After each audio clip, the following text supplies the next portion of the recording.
It's like the audiovisual public service, definitely to respect high professional standards. It's very important to have, again,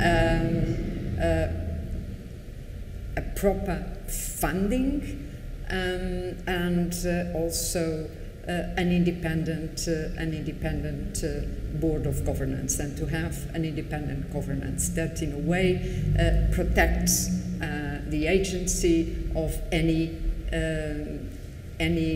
capture coming from business interests or political interests. I would say this would be, my main recommendations. I know that with the support of the OSCE mission here in Skopje, you organize a big debate around the possible ways to ensure long-term sustainability for the agency.